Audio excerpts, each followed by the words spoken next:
which takes us on to your viral coefficient.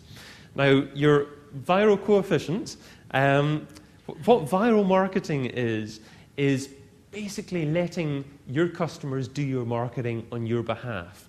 Viral marketing encourages users to actually pass information on to their friends or colleagues because they think it's going to be worthwhile for them too. So what can you actually build into your website to actually encourage users to actually pass on your information onto their friends?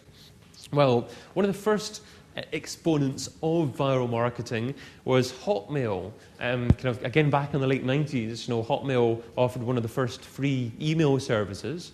And they were growing really slowly to begin with. And then all of a sudden they grew massively quickly. And then they were bought by MSN.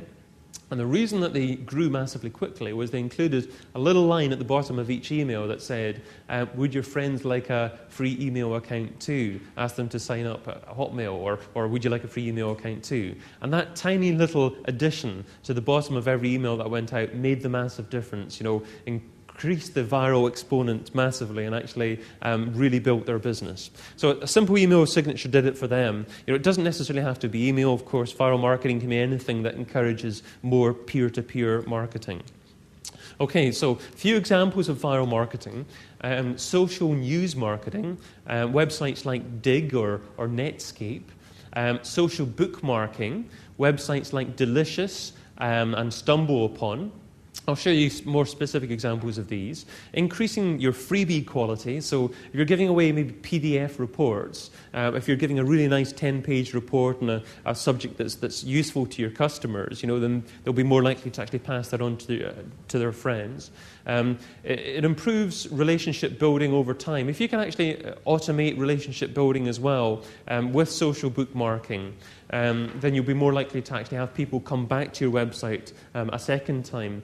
If you put a little button on each of your pages saying bookmark this and give people an option to actually bookmark it with one of the online services, then they'll actually save your web page to their bookmarks online and they'll come back to it or be much more likely to come back to it in the future. So it really increases the ease of spreading. So just having a look at a few different sites. First of all, social bookmarking. This service called StumbleUpon. That's the StumbleUpon website. A massively popular website, roughly ranked about the 400th most popular website in the world. Just stumbleupon.com. All you do is you install this little bit of software in your browser right at the very top there. And what it does is it gives you the option of actually voting for web pages as you see them. So it's a thumbs up or a thumbs down for web pages. And what happens is if you get enough thumbs up for your web pages from StumbleUpon users, then if people search for a particular keyword phrase or if people search for something in relation to your website, then StumbleUpon will start to recommend your website for these different things. So it lets users stumble upon different related web pages. So if you view a web page and you like what you see, then you can use the StumbleUpon service for them to recommend similar good quality websites that relate to that website. So it's good to use StumbleUpon. Delicious is an online bookmarking service. A lot of people traditionally use just their browsers to actually store their bookmarks on their computer. And it's very easy to actually get in a mess and have 1,000 bookmarks and scroll down and not being able to see anything at all. Online bookmarking is a lot easier for users because you tag different pages with different keywords, and then you can actually search through your bookmarks according to different tags. But this is great for search engines because search engines can actually browse through these tags and see how many people have saved particular web pages. So if you actually encourage your users to save your individual web pages and make it more likely for your web pages to be saved in these services, then if you're getting 10, 20 savings of an individual page on social bookmarking accounts, then what happens is search engines will obviously say, well, this web page is obviously appropriate, it's more relevant, lots of people are actually saving it in their bookmarks, and more likely to rank this individual page higher because quite a few people are saving it on their social bookmarking service.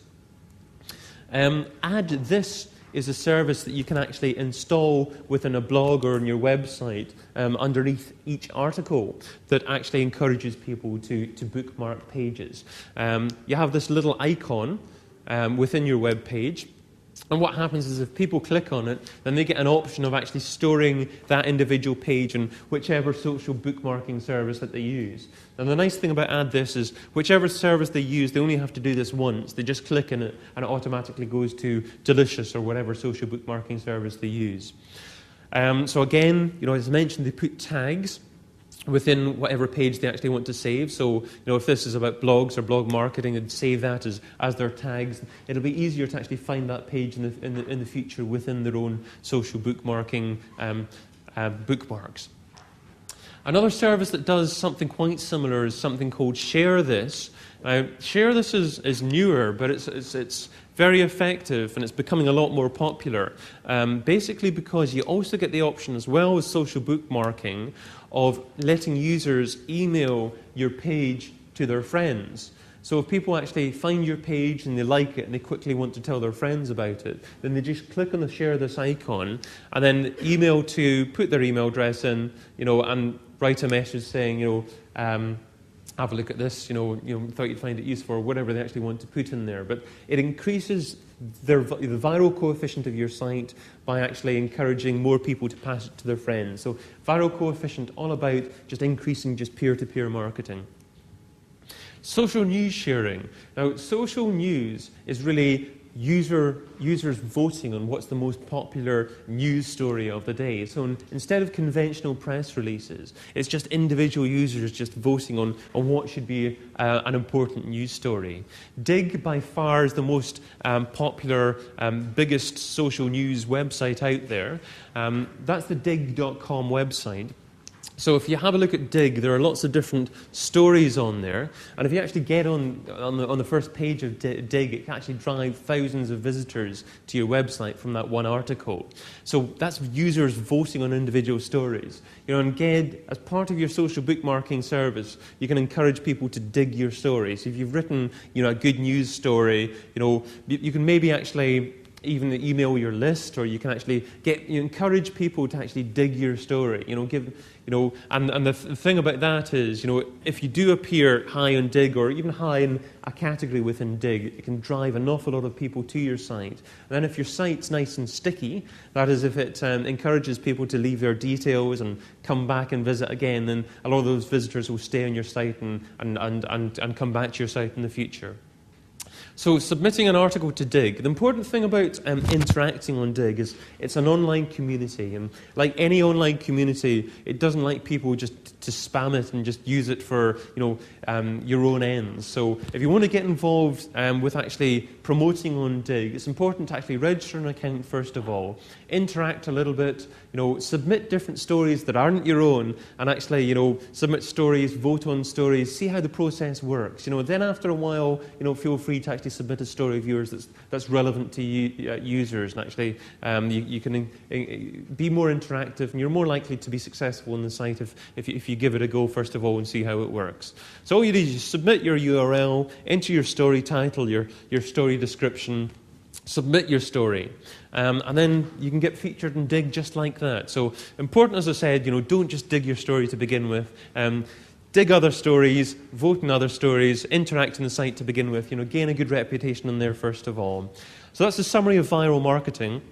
You need to increase your presence on social networking sites, to actually encourage users to actually come back to your site, interact with people a bit more, offer free reports. It's important to actually maybe have, dependent on your business, possibly a few PDF reports that you can pass around free of charge and offer the opportunity for your users to actually pass around to their friends. Offer free software or services. Perhaps you work in an industry where you can actually offer a little bit of software or a game or something interactive, useful for your users, free of charge, that they can actually download. It's useful for them. It'll stay on their PC, and maybe they can pass that around to their friends as well. So all increases the ease of peer-to-peer spreading on everything you offer.